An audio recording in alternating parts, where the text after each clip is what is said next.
All right, here we go. NASA astronaut Suni Williams, Butch Wilmore, waking up on solid ground after a 9-month stint in space. Yeah, plus Senator Chuck Schumer on the defense with his future as the minority leader hanging in the balance. So there's a lot to talk about with Chris Cuomo, host of Cuomo on NewsNation. Chris joins us every Wednesday, and he is back with us this morning. Great to see you, Chris. How are you? Tired, old, weak.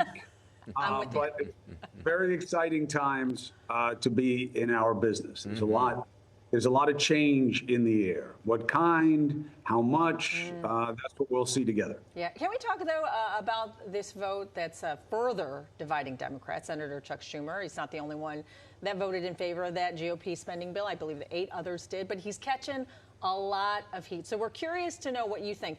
What do you think this means for his future? Some of his party even calling for his ouster, looking for younger, fresher ideas. So what do you think is going to happen to him and Democrats in general? I think it means nothing to his future. I think it's easy to pretend to be muscularly opposed. What was the better deal for Democrats?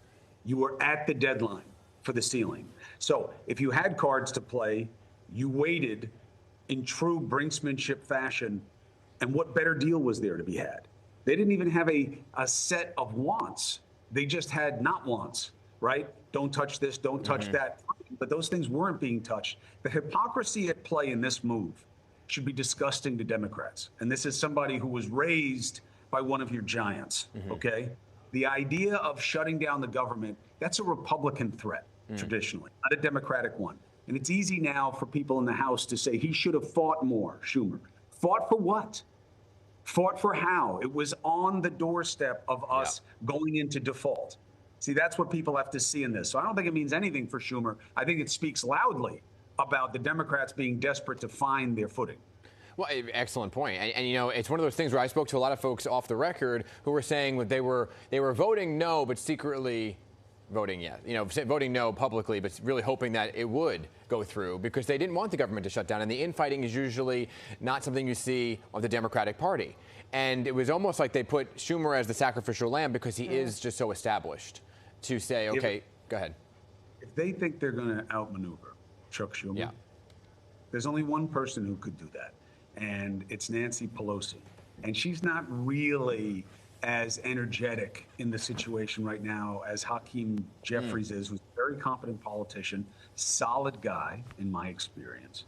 But look, let me give you a little bit of insight into the Democrats. This is a topic I know very, very intimately. Republicans and Democrats are different. It's hard to know how in terms of a matter of principle right now because everything is pragmatism. But think about it in terms of cats and dogs. Republicans are dogs. If you find an alpha, they'll follow it. They'll pack up. Democrats are like cats, okay? And you need a message first. You need a galvanizing, coalescing, bringing factions together message. When they lived this in 1994, you guys are too young. But when we had the contract with or on America, depending on your political perspective, with Newt Gingrich, Clinton saw an opportunity to say being angry about everything doesn't make anything better. Let's work together. He did that even though he had Lewinsky hanging over his head, and he got historic accomplishments done. That is where the Democrats are at their strongest. Galvanized with a message for the majority. They are not there right now. All right. Well, we want to switch gears real quick. We want to get your take on that 2.5-hour phone call between President Trump and Vladimir Putin. Far from any kind of a truce, for sure. Well, look, today they're meeting with Zelensky. Okay, so there must have been something to come back to him with, although I don't believe that anytime you hear about a call with Zelensky, it doesn't mean what it normally would, because I don't think the Trump administration cares about what Ukraine wants or doesn't want. They are obviously solely focused on Russia for good or bad reasons, depending on your perspective. They believe Russia has the power. Russia means more to U.S. interests. And the Trump administration seems to believe that the president can get Putin on his side.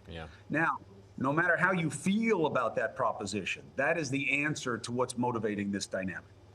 Yeah, you know, speaking of ceasefires, Chris, there was one between Israel and Gaza, which has seemingly fallen apart, right? Threats of airstrikes continuing. And we have a hostage from our area in Bergen County that is still over there. So I guess the question is, what does it mean for remaining hostages that are being held by Hamas? So questions for the audience, okay? First of all, what we've seen reverberate here at home about this conflict abroad on campus specifically If Khalil Mahmoud had been shouting death to Gaza and Gazans must go, I wonder if the same people would be defending this as a right to speech. Probably not. You have to look at it through the lens of your own interests in a situation. If this were America, we'd be saying one thing every day. Where are they? Where are they? Where are our people? Give us back our people or we will crush you. That's what America would be doing. I lived it in Iraq and Afghanistan, okay? That's how America acts when it believes it's been violated, okay? So what is Israel doing that America wouldn't be doing? If Hamas, which is a terror organization, gave back the people it stole, alive or dead, then you have the leverage to say to the IDF, you have to do so much more and so much less of what's destructive. Right now, they do not have that leverage. Chris, we've run out of time, but we do want to end on a high note. Did you catch the Sonny Williams and then Wilmore coming down yesterday? You know what bothers me about it? Too many people wanted that mission to fail because it was Elon. We got to celebrate the good moments. It's what holds us together. It's what allows us to, deal with all this other effluvium of political waste that we have to bathe in every day. Thank God they're home. Thank God they're safe. Got to check bone density and what the impact of being up there so long did to them, but thank God they're home. All right, Chris, thanks so much for being with us this morning. Great to see you. And of course, you have to tune in and watch Cuomo weeknights at 8 p.m. on NewsNation.